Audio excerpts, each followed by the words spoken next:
Hello, friends. Today we're diving into a case that shook America in the early 21st century. What shocked Americans most was the motive and the location of the crime. It happened in Utah, the most religious state in the US, a quiet suburb of Salt Lake City. A devout Mormon family for whom faith wasn't just part of life, it was its foundation. 14-year-old Elizabeth Smart vanished from her bed in the middle of the night. No signs of a break-in, no noise. Her younger sister woke to a strange whisper in their bedroom and froze in fear. This isn't just a story about a kidnapping, it's far more piercing. A story about faith and devastating betrayal.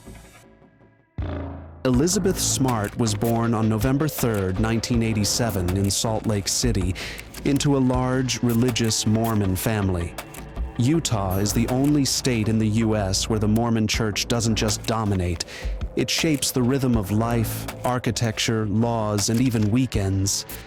The Smart family was well respected in the community. The father, Ed Smart, worked in real estate and construction, carrying on a family business started by his father. The mother, Lois, was a homemaker. A neighbor later said, "If you could bottle up the essence of wholesome America, it would live in their house." Elizabeth was the second of 6 children. Quiet, reserved, she played the harp, performed at charity concerts, and dreamed of becoming a pediatrician. But on the night of June 5, 2002, the peace in that house cracked, and from that crack, a nightmare emerged. It happened around 3 a.m. in the girls' bedroom, shared by Elizabeth and her 9-year-old sister, Mary Catherine. Their parents were upstairs. Mary Catherine later recalled waking to a faint rustling sound. Someone was standing by Elizabeth's bed, a figure in the dark. Suddenly, he pulled out a knife. Mary Catherine thought it was a horrible dream, until she heard a whisper to Elizabeth, "Come with me. Not a word, or I'll kill you and your family." Mary Catherine pretended to sleep. She heard her sister get up. The shuffle of footsteps, the rustle of fabric, as if someone threw on a robe. A few minutes later, Mary Catherine dared to peek from under her blanket. Elizabeth's bed was empty. The window was closed. The door was slightly ajar. She didn't scream. She didn't run. She just lay there, unable to believe her sister had just been taken. It wasn't until an hour later that Mary Catherine found the courage to get up and wake her parents. The police arrived quickly. Every surface in Elizabeth's bedroom was examined. The bed covers were pulled back, and a nightgown lay at the edge, as if she'd changed before leaving. It looked like she had willingly followed someone. The main witness, 9-year-old Mary Catherine, couldn't clearly describe the kidnapper. Only one detail: he was in white. When experts examined Elizabeth's nightgown, they found traces of male DNA, faint but unmistakable. First, it confirmed the kidnapper had physical contact with her before taking her. Second, it suggested a possible sexual motive. The police began investigating Elizabeth's closest circle. It's a harsh but necessary rule. The father, Ed Smart, a respected man in Salt Lake City, wasn't spared questioning despite his reputation.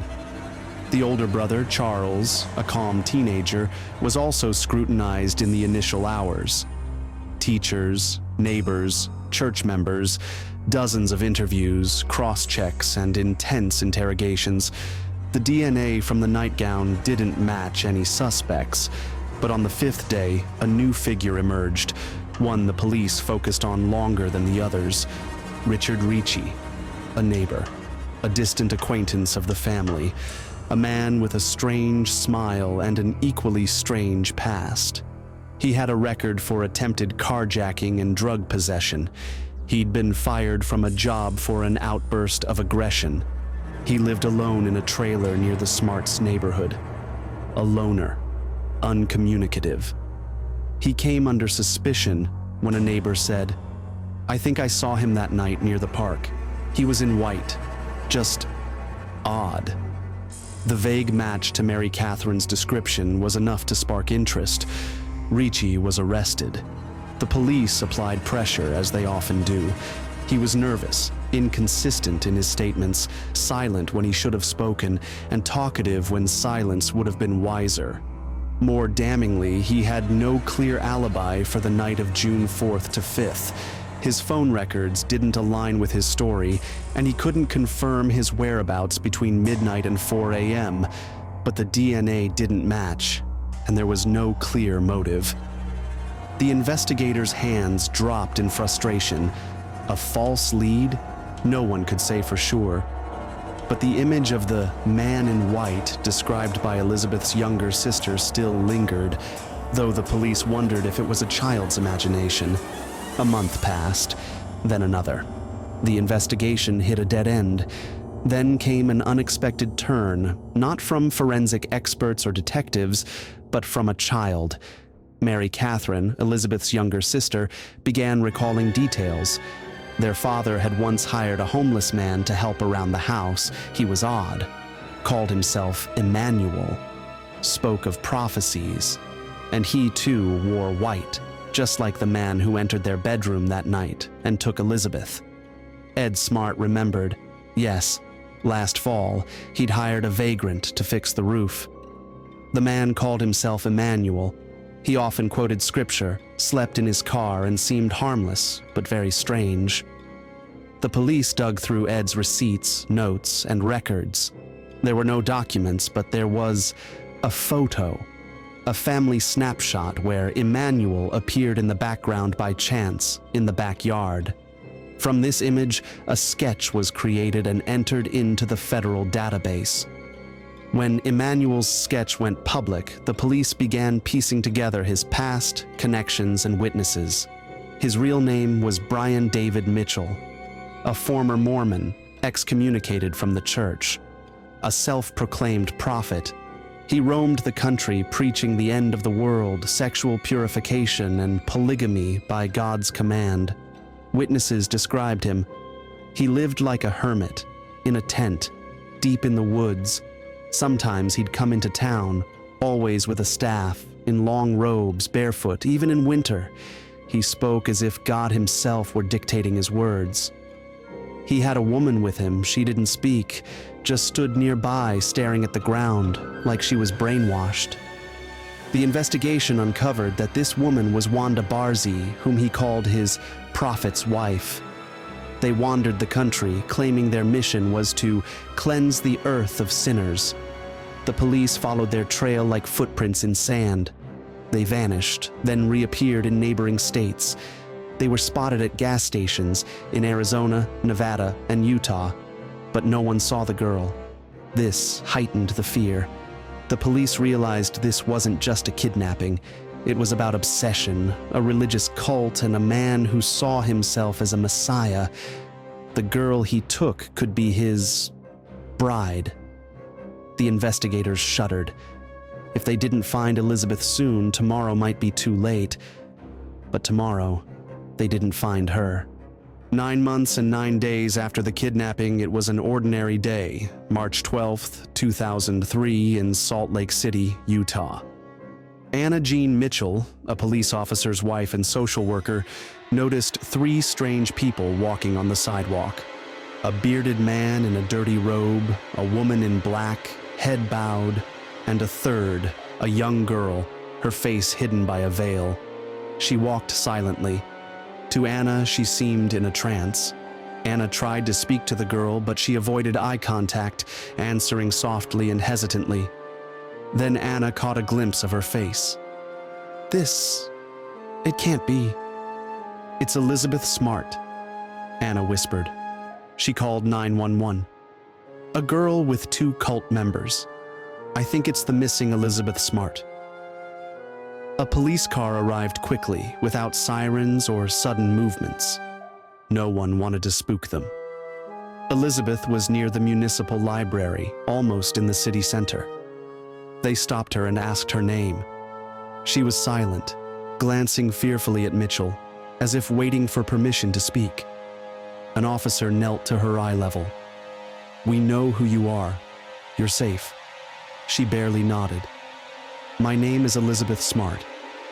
Brian David Mitchell and Wanda Barzee were arrested without resistance. It was quiet. Elizabeth was put in a police car.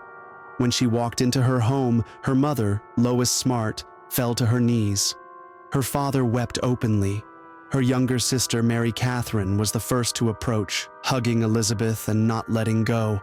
All of Utah watched the footage and cried with joy. Alive. The girl was alive. What happened to Elizabeth during those months? What did she endure? It was enslavement.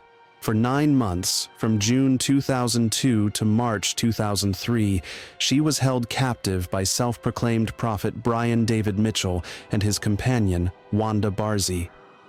Elizabeth was kept in a makeshift camp, a tarp and stick shelter hidden in the mountains, just a few miles from her home. They changed her name to Esther and declared her Mitchell's spiritual wife, chosen by God. Any disobedience was a sin punishable by starvation, humiliation, and psychological abuse. Mitchell read her psalms, then raped her. In court, Elizabeth later testified, "He told me I should be happy, that God chose me to be his wife. I was a child. I couldn't resist. And Barzee, she knew everything. She stood there and said nothing." Sometimes the trio ventured into town, even central Salt Lake City. Elizabeth was dressed in a burqa and veil, unrecognizable as the missing schoolgirl. Once, police stopped them to check if they were violating local vagrancy laws. Elizabeth didn't say a word, just stood with her head bowed. Afterward, Mitchell laughed. "See? Even the police won't save you. Only God will set you free." Mitchell claimed he was God's messenger with a mission to build a spiritual harem of 7 wives. Elizabeth was to be the first. They even attempted to kidnap another girl, but it failed. Mitchell and Barzee insisted they were doing God's will. It took years to deem them competent to stand trial. In 2010, Mitchell was sentenced to life. Barzee received 15 years. Elizabeth Smart returned home on March 12, 2003, exhausted, emaciated, but alive. From that moment, a different story began. Not one of kidnapping, but of survival and choice. Psychologists, journalists, cameras, and millions of eyes followed her. Some expected confessions, others tears. But Elizabeth chose silence until she was ready to speak. She graduated from Brigham Young University, married, and became a mother. She founded the Elizabeth Smart Foundation to help others who've endured similar horrors. She wrote a book and, in an interview, said, "I didn't want my kidnappers to keep controlling my life. If I stayed in fear or shame, it would mean they won twice. I won't give them that satisfaction." Today, Elizabeth is a symbol of hope. Yet she speaks honestly. It's not a feat. It's just life. You wake up in the morning and choose to keep going. This is why her story matters. Not just because she was saved, but because she learned to live again. It's not a finale, but it is a victory. And if you've survived something horrific, know you're not alone. Share this story, subscribe to our podcast, and let us know in the comments. What struck you most about Elizabeth Smart's journey? We read everything, and as always, see you where the truth hides in the thickest shadows.